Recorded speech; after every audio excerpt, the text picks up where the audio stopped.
Well, if you saw our 6+ years of collecting empty bourbon bottles video, then you know there are 4 cabinets below our uncorking set, and one of those we call the Island of Misfit Whiskeys. Yes, and that is where we send the things that we don't love to retire. That's a nice way of putting to die. But they got voted onto that island, right? Voted onto the island. If you also saw that episode, we asked, would you be interested in knowing what we keep in that cabinet? And it was a resounding yes. So for the first time ever, we're going to open up that cabinet and talk about our 5 least favorite whiskeys.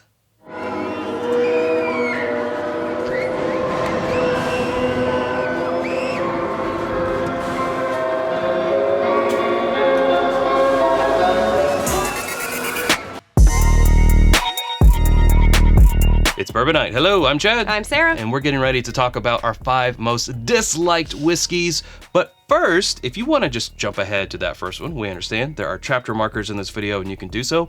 But before we do that, we actually want to take a minute to talk about whiskeys that we don't like. Is that kind of meta, Chad? It's very meta. I don't know. Yeah. So as a channel, we have come over our 6 years of running to appreciate, the blood, sweat, and tears that real people put into making products. While we don't love everything, we don't love to pile on either. Exactly, and it can kind of get contagious, really crapping on a product, and you can kind of get caught up in that. When you're doing that, you're forgetting about those people who are behind the product itself. And also, we don't want anyone to think that they have bad taste because we're talking about a product that we don't like. If it's still being sold, it's likely someone's favorite, or at least someone's daily drinker. Right, somebody likes it. Yeah, so we don't want anyone to think, oh, they don't like it, I must have bad taste. Nah, it's subjective. This is only our opinions. And that's what you're here for, right? Yeah. And that's all we can give you. You guys asked for it, so we gotta tell you what we don't like. That's right. So, little disclaimer, if you don't have anything nice to say, don't say anything at all, except for this now. episode. So, all right, let's get into it with number 5, which is actually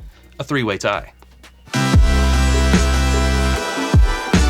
So how do we get to a 3-way tie? Well, earlier today, we took everything out of the cabinet and we tried it. Yes, what I like to call punishment. Yeah, I'm not sure why. Brave us. And we rated them. Took some notes, so that's what you'll see us reading off of our notes. I will not be tasting these again for you. Not gonna happen. We already did that part.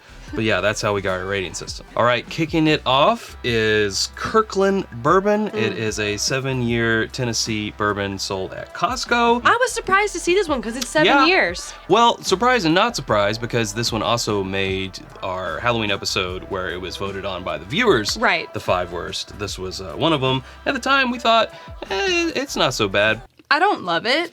It's not super offensive to me. But going back through and tasting these, we're like, no, we get it. It's 103 proof. It's a liter.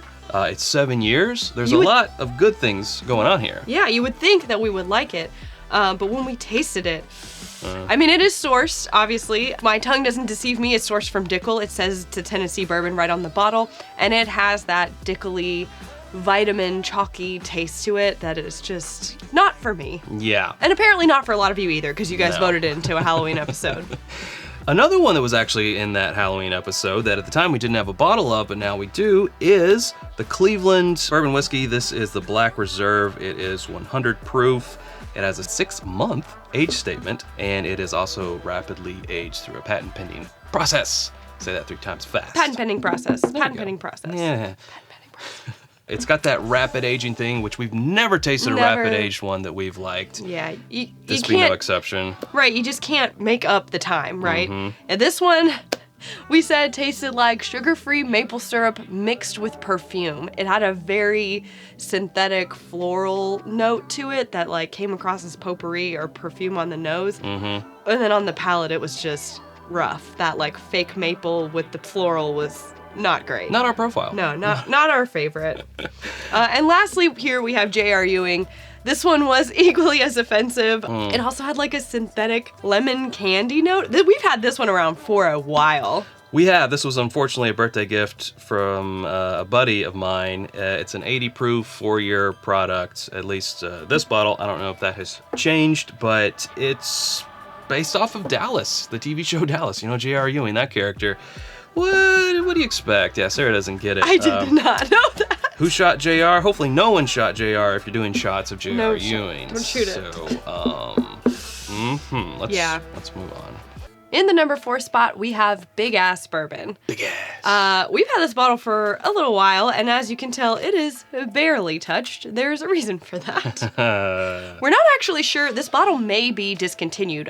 It was sold as recently as last year, from our understanding, for about $30, but we are having trouble finding it online. So I wouldn't be sad to see it go. What'd you think about it, Chad? It's like old dry barn.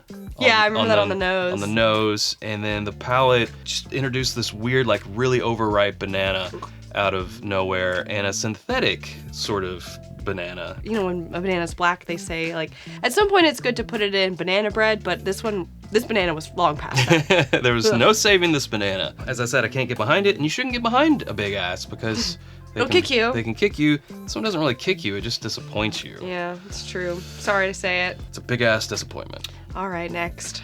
Coming in at number 3 is Town Branch. Now, this is another one that hurts because it's another Lexington distillery. Yikes. But as we said, we gotta call them as we drink them. As we taste them. Yeah.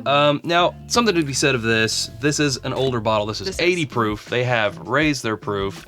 They have done some retooling. We love to see that. We understand, but this was in the island, so we're talking about it. We do need to revisit their newer stuff, but yes, if you want to see that, drop a comment and let us know. Yeah, this as it stands. What did you think, Sarah? I mean, my initial issue with this bottle, tasting notes aside, is that the basis for it was to be like the Irish and Scotch drinkers' bourbon. But we're in Lexington, Kentucky. I mean, it is the heart of bourbon country. We don't need to make whiskey for Irish and Scotch drinkers. They have their whiskey. Like, make bourbon for bourbon drinkers here. Right. On the nose, I thought this one smelled like my mom's cheap Moscato, like hot, Didn't know a where hot we were bottle of... going there, Sarah. Yeah, that did sound weird, didn't it? No, just like really cheap, not chilled, overly sweet white wine on the nose, which is gross to me. On the palate, it was giving like some chemical notes, like hairspray-ish. I remember that, yep. No mouthfeel to speak of. I was really wanting something there. But I did give that to the proof. And then, like, there wasn't a finish, and yet somehow that bad hairspray taste stuck around. Like if you actually got hairspray in your mouth. Yeah. Again, I hate to say all these mean things because I really want to love a local company. So we will have to give their new bottle a try. We can do a comparison. If you guys want to see it. Yeah. Let us know. This might be for some Scotch drinkers. Question mark? But not for these bourbon drinkers. It ain't for us. No. Well, before we go any further in this list, we want to take a quick pause and tell you about our home on the internet. It's whiskyambitions.com. It's where you can get things like the t-shirts that we're both wearing, hats, hoodies, Glencairns, glassware, and so much more, including, now back in stock, bottle cut candles. Yes. So we put our bottle candles online in the 6+ years of What We Do With Our Empty Bottles episode, and they sold out like immediately, within a few 2 days. So we've been making more, and they are back in stock now. They will probably sell out again, but as soon as they do, I'll make more. That's right. We're also celebrating our 5,000th order on whiskyambitions.com. Whoa. Yep. You can also go to patreon.com/itsbourbonite and join our community for as little as $1 a month. That is where we release our exclusive barrel picks, the opportunity to participate in a barrel pick, and after the episode exclusives with us. We got one of these guys' barrel picks coming. Yeah, we sure do. All right, back to the list. Second on the list is Gentleman Jack. And we bought this bottle for our Jack Daniel's drink through episode, and we will never buy a full-size bottle. This is the only size that we will ever have, unless you guys punish us and make us do a video on it. It was visceral. We both had a physical reactions to it where we were like, Yeah, now I understand if you like your whiskey really sweet. This is super duper sweet. You know, it goes through the Lincoln County process twice, I do believe. They're just stripping it all out, stripping out any type of mouthfeel, any type of good flavor. I mean, I don't know. We wrote down disgustingly sweet transitions to a note of wet cardboard and a hay finish. Now I know that sounds mean. I spit it out. Yeah. I mean, on the second sip, I was going back to do more notes, and I was like, I actually can't. Yeah, it's just not the nice thing, Sarah. It's not our profile. No, it's not our profile. It could be someone's profile. That's completely fine. I mean, this is a product sold by the #1 American whiskey company, right? So somebody's buying it. They make stuff for people And if it doesn't sell, they kill it. Right. It's obviously selling. I've seen the commercials for it. It's selling. Yeah. Well, especially when you have the newer products from Jack Daniels, their bottled in bonds, their triple mash. Yes. You have their awesome single barrels. Preach. Barrel strength whiskey and the barrel strength rye. We've actually discovered that we love a lot of Jack Daniels products, but the old number 7, not too keen on. And this guy one is just not, again, bottom not of the for barrel. our palate. I would throw it, but it would break and spill, so We have to smell it. we don't want to make it worse than it already is. Okay, before we move on to the number 1, we do have a few honorable mentions, ones that were just sort of in the middle of the pack. So let's visit those. Zachariah Harris is an 80 proof Kentucky straight bourbon whiskey that just kind of gives off a weak flavor, but what you can taste tastes like wet cardboard. OZ Tyler is no longer made in favor of the much better Green River, but this bottle of OZ Tyler has fake orange candy on the nose. It's aggressive, it's drying, and it kind of tastes like a poorly made pre-canned cocktail. A lot of pepper on there and just a bad aftertaste. Flatboat is the house brand for a Kentucky liquor store, so you know they try to get you to buy it when you go in there. But unfortunately, it is sickeningly sweet on the nose, like a really creamy chocolate-covered cherry, and it has some hairspray notes and a bad lingering aftertaste on the palate. And lastly, we have Boondock's American Whiskey, which just has a really sweet corn nose, which makes sense because rumor is that it is a corn whiskey, but it's just oaky corn syrup that's disappointing because it is an 11-year age statement with 95 proof. Just wish it had more to it. And in the number 1/number last spot is another one that came from our Halloween episode that got a lot of audience reaction. It is Hudson Baby Bourbon.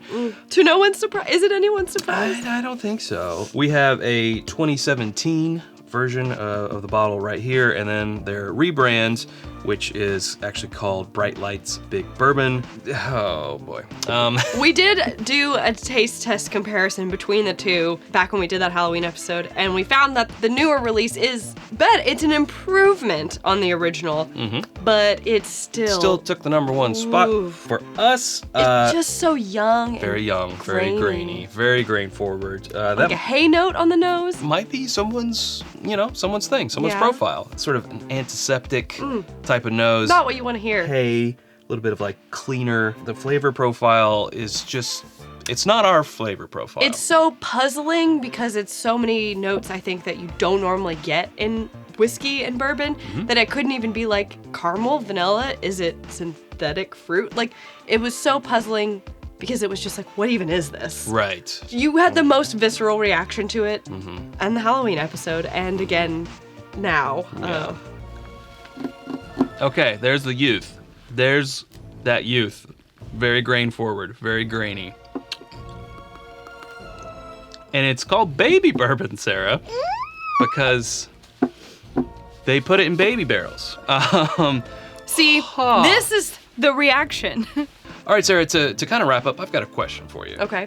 If you were the type of person who was like, I like the flavors in here, I like what they're bringing to the table, you guys just don't understand it, but I get it, I appreciate it, it's delicious. Is that something that you would wear sort of as a badge of honor or pride? Who you're describing isn't me, so I gotta kind of get into that mindset. And if I was this person, one, I would leave a comment below letting us know that how you feel. I could see that. I mean, there are people out there who, one, just like to be contrary, they want to like the thing that nobody else likes. They like the band before it was cool, and all that stuff. They would say, great, I'm glad you don't like it because more for me. Or they're proud of the area that they're from, producing the whiskey no matter what it tastes like. So I could get where that comes from. All right. I also gotta say, like, we're not the two people who are gonna have something bad from a distillery and then write it off forever, right? Right. Like, just because we listed some things that we don't like today doesn't mean that there isn't a product from one of those distilleries, or all of them,